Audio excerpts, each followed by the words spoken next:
느헤미야 4장. 우리가 성벽을 다시 쌓아 올리고 있다는 소식을 들은 산발랏은 몹시 분개하며 화를 내었다. 그는 유다 사람을 비웃으며 자기 동료들과 사마리아 군인들이 듣는 데에서 힘도 없는 유다인들이 도대체 무슨 일을 하는 거냐, 이 성벽을 다시 쌓는다고 여기에서 제사를 지내겠다는 거냐, 하루 만에 일을 끝낸다는 거냐, 불타버린 돌을 흙무더기 속에서 다시 꺼내서 쓸 수 있다는 거냐 하고 빈정거렸다. 그의 곁에 서 있던 암몬 사람 도비아도 한마디 거들었다. 다시 쌓으면 뭐랍니까? 돌로 성벽을 쌓는다지만 여우 한 마리만 기어 올라가도 무너지고 말 겁니다. 우리의 하나님 들어주십시오. 우리가 이렇게 업신여김을 받고 있습니다. 제발 우리에게 퍼붓는 그 욕이 그들에게 되돌아가게 하여 주십시오. 그들이 노략을 당하게 하시고 남의 나라로 끌려가게 하여 주십시오. 그들의 죄를 용서하지 마시고 그들의 죄를 못 본 채 하지 마십시오. 그들이야말로 성을 쌓고 있는 우리 앞에서 주님을 모욕한 자들입니다. 우리는 성 쌓는 일을 계속하였다. 백성이 마음을 모아서 열심히 일하였으므로 성벽 두르기는 마칠 수 있었으나 높이는 반밖에 쌓지 못하였다. 그때 산발랏과 도비아와 아랍 사람들과 암몬 사람들과 아스돗 사람들은 예루살렘 성벽 재건이 잘 되어가고 있으며 군데군데 무너진 벽을 다시 잇기 시작하였다는 소식을 듣고서 몹시 화를 내면서 한꺼번에 예루살렘을 올라와서 성을 치기로 함께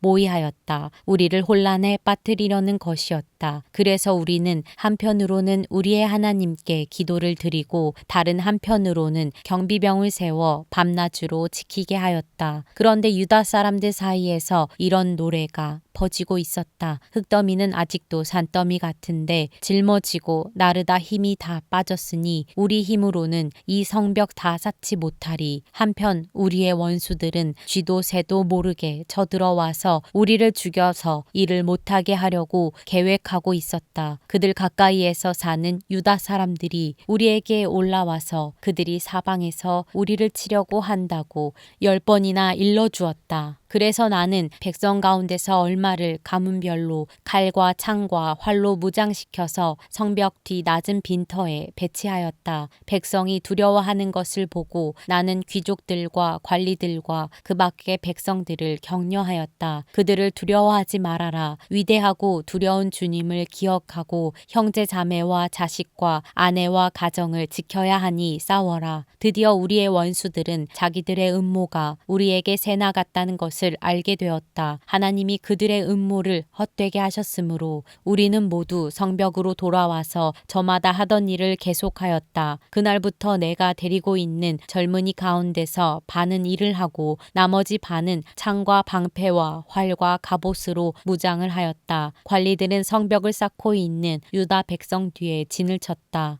짐을 나르는 이들은 한 손으로는 짐을 나르고 다른 한 손으로는 무기를 잡았다. 성벽을 쌓는 이들은 저마다 허리에 칼을 차고 일을 하였다. 나팔수는 나의 곁에 있게 하였다. 나는 귀족들과 관리들과 그 밖의 백성에게 지시하였다. 하여야 할 일이 많은 데다 일하는 지역이 넓으므로 우리는 성벽을 따라서 서로 멀리 떨어져 있다. 어디에서든지 나팔 소리를 들으면 그 소리가 나는 곳으로 모여와서 우리와 합세하여라. 우리 하나님이 우리 편이 되어서 싸워주신다. 우리는 이른 새벽부터 밤에 별이 보일 때까지 일을 하였다. 우리 가운데 반수는 창을 들고 일을 하였다. 이 기간에 나는 또 백성에게 명령하였다. 밤에는 저마다 자기가 데리고 있는 부하들과 함께 예루살렘 성 안으로 들어와 묵으면서 경계를 서고 낮에는 일을 하여라. 나도 나의 형제들도 내가 데리고 있는 젊은이들도 나를 따르는 경비병들도 우리 가운데 어느 누구도 옷을 벗지 않았으며 물을 길러 갈 때에도 무기를 들고 다녔다.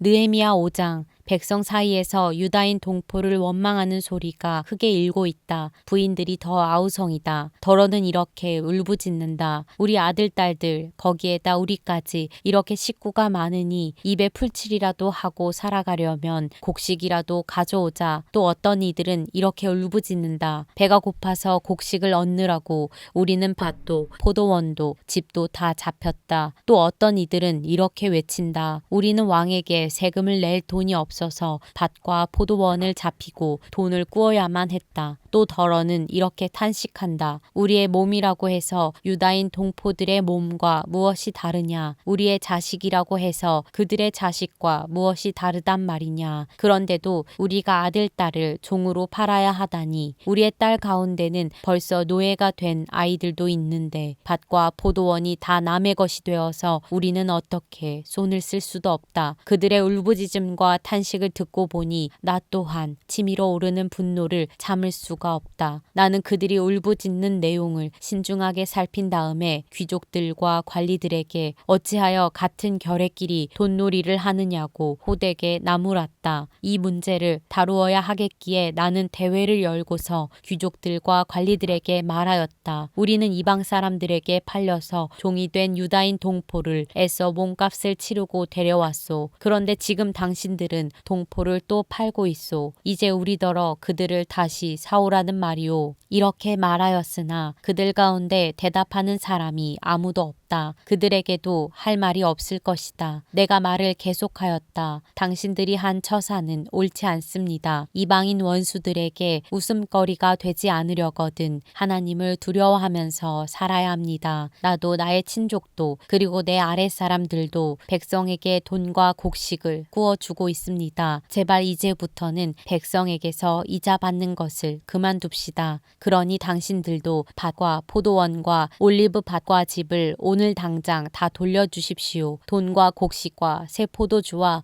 올리브 기름을 구워주고서 받는 비싼 이자도 당장 돌려주십시오. 그들은 대답하였다. 모두 돌려주겠습니다. 그들에게서 아무것도 받지 않겠습니다. 말씀하신 대로 다 하겠습니다. 나는 곧 제사장들을 불러 모으고 그 자리에서 귀족들과 관리들에게 자기들이 약속한 것을 서약하게 하였다. 나는 또 나의 주머니를 털어보이면서 말하였다. 이 서약을 지키지 않는 사람은 하나님이 그 집과 재산을 이렇게 다 털어버리실 것입니다. 그런 자는 털리고 털려서 마침내 빈털터리가 되고 말 것입니다. 내가 이렇게 말하자 거기에 모인 모든 사람이 아멘하며 주님을 찬양하였다. 백성은 약속을 지켰다. 나는 아닥사스다 왕 20년에 유다 땅 총독으로 임명을 받아서 아닥사스다 왕 32년까지 12년 동안 총독으로 있었지만 나와 나의 친척들은 내가 총독으로서 받아야 할 노계 혜택을 받지 않았다. 그런데 나보다 먼저 총독을 지낸 이들은 백성에게 힘겨운 세금을 물리고 양식과 포도주와 그 밖에 하루에 은 40세겔씩을 백성에게서 거두어 드렸다. 총독들 밑에 있는 사람들도 백성을 착취하였다. 그러나 나는 하나님이 두려워서도 그렇게 하지 않았다. 나는 성벽 쌓는 일에만 힘을 기울였다. 내 아랫사람들도 뜻을 모아서 성벽 쌓는 일에만 마음을 썼다. 그렇다고 우리가 밭되기를 모은 것도 아니다. 나의 식탁에서는 주변 여러 나라에서 우리에게로 온 이들 밖에도 유다 사람들과 관리들 150명이 나와 함께 먹어야 했으므로 하루에 황소 한 마리와 기름진 양 6마리, 날짐승도 여러 마리를 잡아야 하였다. 또 열흘에 한 차례씩은 여러 가지 포도주도 모자라지 않게 마련해야만 하였다. 그런데 내가 총독으로서 마땅히 받아야 할 노까지 요구하였다면 백성에게 얼마나 큰 짐이 되었겠는가. 나의 하나님, 내가 이 백성을 위하여 하는 모든 일을 기억하시고 은혜를 베풀어 주십시오. 느헤미야 6장. 내가 성벽을 쌓아 올려 무너진 곳을 다 이었다는 말이 산발랏과 도비아와 아랍 사람 게셈과 그 밖에 우리 원수의 귀에까지 들어갔다. 그러나 그때까지도 성문들의 문짝은 만들어 달지 못하고 있었는데 산발랏과 게셈이 나에게 전가를 보내왔다. 오노 들판의 한 마을로 오시오. 거기서 좀 만납시다. 나는 그 말 속에 그들이 나를 해치려는 흉계가 있는 줄 알았으므로 그들에게 사람을 보내어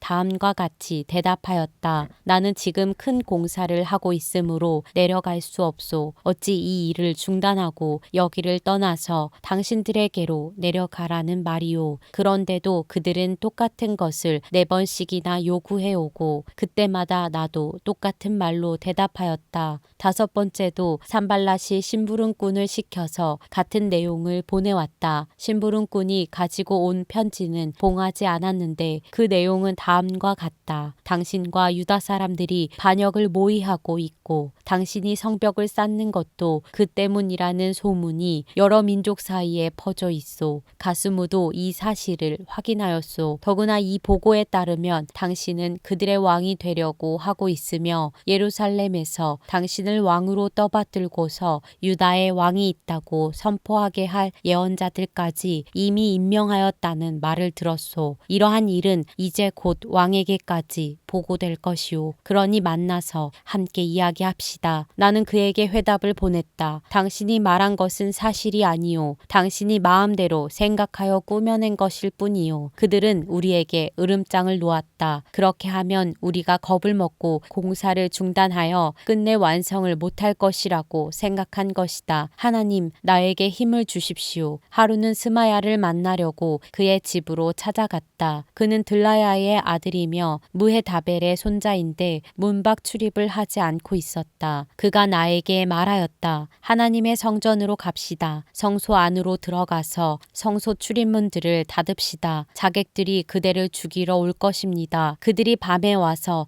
반드시 그대를 죽일 것입니다. 나는 대답하였다. 나 같은 사람더러 도망이나 다니란 말입니까? 나 같은 사람이 성소에 들어갔다가는 절대로 살아나올 수 없습니다. 나는 그렇게 못합니다. 나는 그때에 그가 하나님이 보내신 예언자가 아니라는 것을 알았다. 그는 도비야와 산발랏에게 매수되어서 나를 해치는 예언을 하였다. 그들이 스마야를 매수한 것은 나에게 겁을 주어 성소를 범하는 죄를 짓게 하여서 나의 명예를 떨어뜨리려고 나를 헐뜯으려는 속셈이었다. 나의 하나님 도비야와 산발랏이 한 일을 잊지 마십시오. 예언자 노아랴와 그 밖에 나에게 겁을 주려고 한 예언자들이 나에게 한 일을 잊지 마십시오. 성벽 공사는 52일 만인 엘룰월 25일에 끝났다. 우리의 모든 원수와 주변의 여러 민족이 이 소식을 듣고 완공된 성벽도 보았다. 그제서야 우리의 원수는 이 공사가 우리 하나님의 도움으로 이루어진 것임을 깨달았다. 그래서 그들은 기가 꺾였다. 그 무렵에 유다의 귀족들이 도비야에게 편지를 자주 보내고 도비야도 그들에게 편지를 보내곤 하였다. 도비야는 아라의 아들인 스가냐의 사위인데다가 도비야의 아들 여호하난도 베레갸의 아들인 무슬람의 딸과 결혼하였으므로 유다에는 그와 동맹을 맺은 사람들이 많았다. 그들은 내 앞에서도 서슴없이 도비야를 칭찬하고 내가 하는 말은 무엇이든지 다 그에게 일러 바쳤다. 그래서 도비야는 나에게 협박 편지를 여러 통 보내서 위협하였다.